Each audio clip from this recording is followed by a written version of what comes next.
So ரிஷபராசி நேர்களுக்கு இந்த குரு பயிற்சி எப்படிலாம் இருக்க போகுது, வாழ்க்கையில் என்ன மாற்றம் ஏற்படும்? குரு பயிற்சின்னு பார்க்கும்பொழுது இதுவரைக்கும் 2ஆம் இடத்துல குரு பகவான் இருந்தார். 2ஆம் இடத்துல குரு பகவான் இருக்கிறது குடும்பத்தில் நல்ல மகிழ்ச்சியான சூழல், பொருளாதார நிலையில் மிகப்பெரிய முன்னேற்றம், வரவேண்டிய பணம்லாம் வந்து சேர்றது. 3ஆம் இடத்துல குரு பகவான் வரும் பொழுது மனதில் ஒரு பயம், சுய சந்தேகம், எடுக்கிற முயற்சிகளில் தடைகள், தான் என்னதான் முயற்சி பண்ணாலும் அடுத்த நிலைக்கு போக முடியல அப்படின்ற ஒரு மனக்கலக்கம். இந்த நேரத்தில் வந்து தங்கம் இரவல் கொடுக்கக்கூடாது. தங்கம் இரவல் கொடுத்தோம்னா அது வந்து பிரச்சனையில் போய் முடியும். ஓகேங்களா? ஸோ அதனால் தங்கம் வந்து இரவல் கொடுத்தீங்கன்னா வாங்கிட்டு போகிறோம் எங்கேயாவது தொலைச்சிடுவோம். அதே மாதிரி இவங்க வந்து லாங்கில் இப்போ வந்து நீங்கள் பார்த்தீங்கன்னா நிறைய பேர் வந்து செயின் ஸ்நாச்சிங்லாம் பண்ணுறாங்க இல்லையா, அது மேக்ஸிமம் ரிஷபராசிக்காரர்கள் தான் இருக்கும்.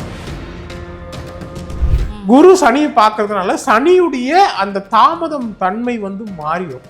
அப்போ இந்த குரு பயிற்சினால ரிஷபராசிக்கு மிதுனம் ராசிக்காரர்களுக்கு இந்த குரு பயிற்சி எப்படி இருக்கு சார்? இந்த காலகட்டத்தில் இது வரைக்கும் ஜென்மத்தில் சஞ்சரிச்சுட்டு இருந்தார் குரு பகவான். ஜென்ம குரு இருக்கிறதுலே கொஞ்சம் டென்ஷன் பண்ணக்கூடிய குரு. எப்படி அப்படின்னா ஒருத்தர் வந்து மென்டலாக்கி விட்டுரும். அதாவது வந்து மற்ற ராசிக்காரங்களுக்கு வந்து குரு பகவான் போகும்போது முழுமையான பலன் செய்வாரா மாட்டாரா அப்படின்றது ஒரு பக்கம் இருந்தாலும், இது உச்ச வீட்டில் 2ஆம் வீடுன்றதுனால மிதுன ராசிக்காரர்களை பொறுத்த வரைக்கும் இது வந்து ஒரு எல்லாமே நல்லா தான் இருக்கு. எப்போ உங்களுக்கு மிதுன ராசிக்கு கொஞ்சம் ப்ராப்ளம் ஆகுனா இப்போ ராவுக்கு இது பயிற்சி வருது நவம்பர் டிசம்பரில். ஸோ அந்த டைமுக்கு அப்புறம் கொஞ்சம் பேச்சில் கவனமாக இருக்கும். ஸோ ரிஷபராசி நேர்களுக்கு இந்த குரு பயிற்சி எப்படிலாம் இருக்க போகுது, வாழ்க்கையில் என்ன மாற்றம் ஏற்படும்? இந்த ரிஷபராசிக்கு வந்து குரு பயிற்சின்னு பார்க்கும்பொழுது இதுவரைக்கும் 2ஆம் இடத்துல குரு பகவான் இருந்தார். 2ஆம் இடத்துல குரு பகவான் இருக்கிறது குடும்பத்தில் நல்ல மகிழ்ச்சியான சூழல், பொருளாதார நிலையில் மிகப்பெரிய முன்னேற்றம், வரவேண்டிய பணம்லாம் வந்து சேர்றது, வாழ்க்கையில் ஒரு நல்ல மாற்றம், குழந்தை பாக்கியம் கிடைக்கிறது, திருமணம் நடக்கிறது, இந்த மாதிரி சுபகாரியங்கள்லாம் நடக்குது. இந்த மாதிரி ஒரு அற்புதமான காலகட்டம் அப்படின்னு சொல்லலாம். சரி, இப்போ இந்த குரு பகவான் 3ஆம் இடத்துக்கு பயிற்சி ஆகிறார். இப்போ 3ஆம் இடத்துக்கு குரு பகவான் பயிற்சி ஆகும்போது என்ன மாதிரியான பலன்கள் தருவார் அப்படின்னு பார்க்கும்போது 3ஆம் இடத்துல குரு பகவான் வரும் பொழுது மனதில் ஒரு பயம், சுய சந்தேகம், எடுக்கிற முயற்சிகளில் தடைகள், தான் என்னதான் முயற்சி பண்ணாலும் அடுத்த நிலைக்கு போக முடியல அப்படின்ற ஒரு மனக்கலக்கம், இந்த மாதிரியான விஷயங்கள் ஏற்படுத்துவார். அதே நேரத்தில் வந்து உடன்பிறப்புகளால் மனக்கசப்புகள் வர்றது, அப்புறம் பிரயாணங்களால் பிரச்சனைகள் வர்றது, எங்கேயோ லாங்கில் போவாங்க, அந்த நேரத்தில் வந்து அங்கே ஏதாவது ஒரு ப்ராப்ளம்ஸ் வர்றது, இந்த மாதிரி சூழல். அதே மாதிரி அவங்க ரொம்ப லாங்லலாம் ட்ராவல் பண்ணும்போது அவங்களுடைய உடைமைகள்லாம் ரொம்ப கவனமாக வச்சுக்கணும். அதே நேரத்தில் இந்த நேரத்தில் வந்து தங்கம் இரவல் கொடுக்கக்கூடாது. தங்கம் இரவல் கொடுத்தோம்னா அது வந்து பிரச்சனையில் போய் முடியும். ஓகேங்களா? ஸோ அதனால் தங்கம் வந்து இரவல் கொடுத்தீங்கன்னா வாங்கிட்டு போகிறோம் எங்கேயாவது தொலைச்சிடுவோம். அதே மாதிரி இவங்க வந்து லாங்கில் இப்போ வந்து நீங்கள் பார்த்தீங்கன்னா நிறைய பேர் வந்து செயின் ஸ்நாச்சிங்லாம் பண்ணுறாங்க இல்லையா, அது மேக்ஸிமம் ரிஷபராசிக்காரர்கள் தான் இருக்கும். அவங்களுக்கு தான் நடக்குமா? அவங்களுக்கு. ஓகேங்களா?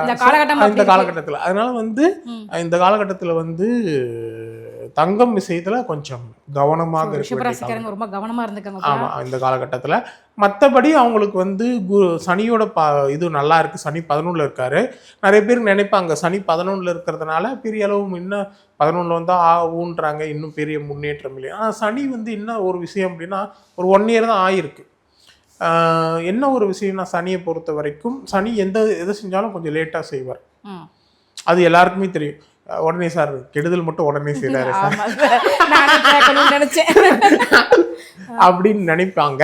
கேட்பாங்க. எனக்கும் புரியுது உங்களுடைய ஆதங்கம். அதுக்கு ரொம்ப நேரம் அவர் பிளான் போட்டிருப்பார். ஓகே, கெடுதல் செய்யறதுக்கு ரொம்ப நேரம் பிளான் போட்டிருப்பார். அது மட்டும் இல்லாம சனி ஒரு பாவ கிரகம் அப்படின்றதுனால அது அவர் கை வந்த கலை. நல்லது செய்யணும்னா கொஞ்சம் தயக்கம் வரதானே செய்யும். அதனால வந்து கொஞ்சம் வெயிட் பண்ணணும். ஏன்னா 11ஆம் இடத்துல சனி முடியறதுக்கு கொஞ்சம் முன்னாடியிலேருந்து ஒரு வருஷம் 6 மாதத்துலேருந்தே உங்களுக்கு பலன்கள் கொடுக்க ஆரம்பிச்சிருவார். ஓகேங்களா? அதனால் வந்து சனி 11ல் இருக்கிறதுனால பெரிய அளவு நெகட்டிவ் இருக்குது அப்படின்லாம் பயப்பட வேண்டாம். ஏன்னா சனி பார்க்கறதுனால, சனி வந்து அந்த ராசியை பார்க்கறதுனால கிடைக்கிறது தாமதமாக கிடைக்கும், அவ்வளோதான். ஓகேங்களா? அதுக்காக நீங்கள் ஏங்கக்கூடிய சூழலை உருவாக்கும். இப்போ ஒரு விஷயத்துக்காக முயற்சி பண்ணிட்டு இருப்பீங்க, அந்த விஷயம் கிடைக்கிற மாதிரி இருக்கும், ஆனால் கிடைக்காது. ஆனால் கிடைக்கலும் இல்லை, புரியுதா இல்லையா? ஆனால் கண்டிப்பாக கிடைக்கும் இருக்கு, ஆனால் இல்லை, ஆனால் கண்டிப்பாக கிடைக்கும். பட் வெயிட் பண்ணணும். அதுதான் வந்து 11ஆம் இடத்துல சனி. அதனால் வந்து உங்களுக்கு அது வரக்கூடிய விஷயங்கள் எல்லாம் வரும், ஆனால் காலதாமதமாக வரும். அதனால இந்த கொஞ்சம் குரு வெயிட் பயிற்சி பண்ணி வந்து இப்படிதான் குரு இருக்கும். பெயர்ச்சி இல்லை காலதாமதம் வரும். சனி 11ல் இருக்கிறதுனால சொல்கிறேன். ஆனால் இப்போ இந்த குருவும் சனியை பார்க்குறார். குரு சனியை பார்க்கறதுனால சனியுடைய அந்த தாமதம் தன்மை வந்து மாறிடும்.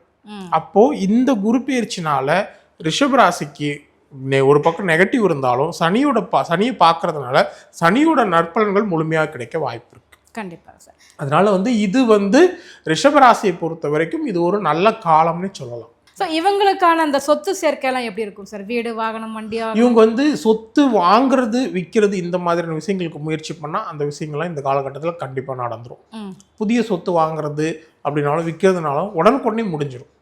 இந்த நேரத்தில் ரியல் எஸ்டேட்டில் இருக்கிறவங்களாம் டக்குன்னு பார்த்தீங்கன்னா அந்த இவ்வளோ நாள் போக திடீர்னு விலை ஏறி எடுத்து பெரிய லாபம் பார்த்துருவாங்க. அந்த மாதிரியான ஒரு காலகட்டமாக இருக்குது. இவங்க தொழிலெல்லாம் எப்படி இருக்கும் சார்? சொந்த தொழில் அமையலாமா? இவங்களுக்கு வந்து இப்போத்துக்கு சொந்த தொழில் பண்ணாங்கன்னா ஒரு நல்ல முன்னேற்றம் கிடைக்கும். ஆனால் தைரியம் ஒரு பயத்தோட பண்ணுவாங்க. அவங்க ஜாதகப்படி அவங்க தசாபுத்திகள் ஸ்ட்ராங்காக இருந்து தொழிலில் இறங்கினாங்கன்னா மிகப்பெரிய வெற்றிகளை ஏற்படுத்தி கொடுத்துரும். கண்டிப்பாக. இவங்களுக்கான அந்த திருமணம், குழந்தை பாக்கியம் அதெல்லாம் எப்படி இருக்குது சார்? திருமணம், குழந்தை பாக்கியம்லாம் இப்போ வந்து அமையறதுக்கான வாய்ப்புகள் ரொம்ப ரொம்ப அதிகமாக இருக்குது. ஏன்னா 7ஆம் வீட்டை குரு பகவான் பார்க்குறார். 7ஆம் வீட்டை குரு பகவான் பார்க்கும் பொழுது திருமண முயற்சிகள் கைகூடக்கூடிய நிலை, அதே நேரத்தில் குழந்தை பாக்கியமும் கிடைக்கிறதுக்கான வாய்ப்புகள் உண்டு. 11ல் சனி இருக்கும்பொழுது கண்டிப்பாக குழந்தை பாக்கியம் உண்டு. ஸோ இவங்களுக்கான பரிகாரம் எப்படி இருக்கும் சார்?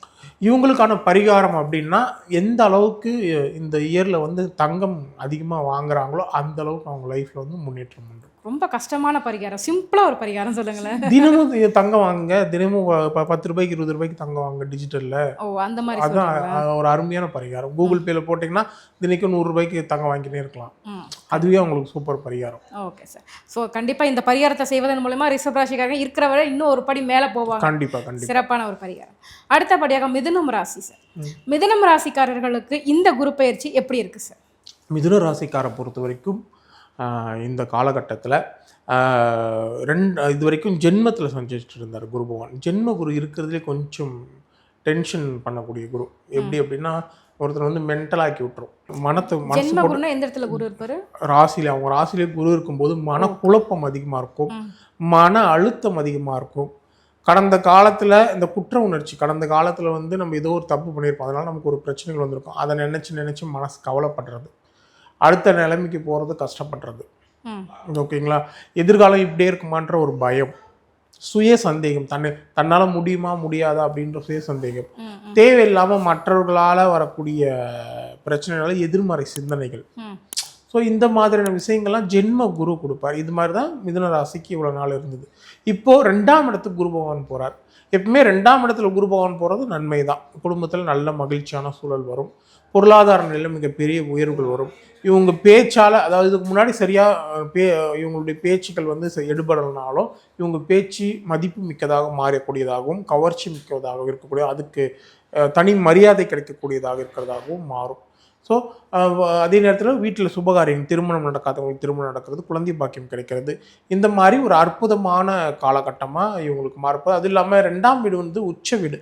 அதனால் முழுமையான, அதாவது வந்து மற்ற ராசிக்காரங்களுக்கு வந்து குரு பகவான் போகும்போது முழுமையான பலன் செய்வாரா மாட்டாரா அப்படின்றது ஒரு பக்கம் இருந்தாலும், இது உச்ச வீட்டில் 2ஆம் வீடுன்றதுனால மிதுன ராசிக்காரர்களை பொறுத்த வரைக்கும் இது வந்து ஒரு அற்புதமான காலகட்டம்னு சொல்லலாம். ஸோ இந்த நேரத்தில் வந்து அவங்க வாழ்க்கையில் நினச்சிட்டு இருக்கிற மிகப்பெரிய லட்சியங்கள் கூட நிறைவேறக்கூடிய காலகட்டமாக இருக்கும். எடுக்கிற முயற்சிகளும் மிகப்பெரிய வெற்றி பெறும். அதே நேரத்தில் இந்த குரு பகவான் வந்து 10ஆம் இடத்துல இருக்கிற சனியை பார்க்குறார்.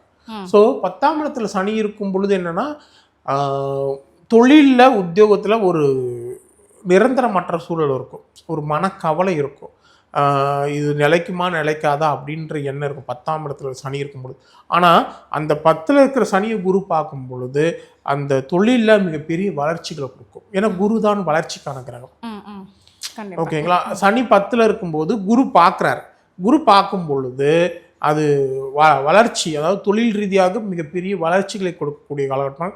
சுய தொழில் தொடங்கணுன்ற எண்ணம் இருக்கிறவங்களாம் இப்போ தொடங்கலாம். ஏன்னா 3ஆம் இடத்துல கேது, 9ஆம் இடத்துல ராகு, 10ஆம் இடத்துல சனி, 2ஆம் இடத்துல குரு இருக்கிறதுலே சூப்பரான டைம் மிதுன ராசிக்காரங்களுக்கு. இவங்களுக்கான சொத்து சேர்க்கைலாம் எப்படி இருக்கும் சார்? சொத்து சேர்க்கைலாம் அற்புதமாக இருக்கும். புதிய வீடு வாங்குறது எல்லாமே இந்த காலகட்டத்தில் மிகப்பெரிய அற்புதமான விஷயமா இருக்கும். நிறைய நாள் முயற்சி பண்ணிட்டு சரியாக அமையலை, அப்படி இல்லைன்னா அதுக்கான பணம் சேர்க்க முடியல அப்படின்ற கூட இந்த நேரத்தில் சரியாகிறதுக்கான வாய்ப்புகள் உண்டு. கண்டிப்பா சார். ஸோ இவங்களுக்கான அந்த திருமணம், குழந்தை பாக்கியம் அதான் ஏற்கனவே சொன்னதுதான். இவங்களுக்கு வந்து திருமணம், குழந்தை பாக்கியம் எல்லாமே சுபமா எல்லாமே சூப்பரா இருக்கு மிதுனம் ராசி. மிதுன ராசி பொறுத்த வரைக்கும் நமக்கு நோ கொஸ்டின், எல்லாமே நல்லா தான் இருக்கு.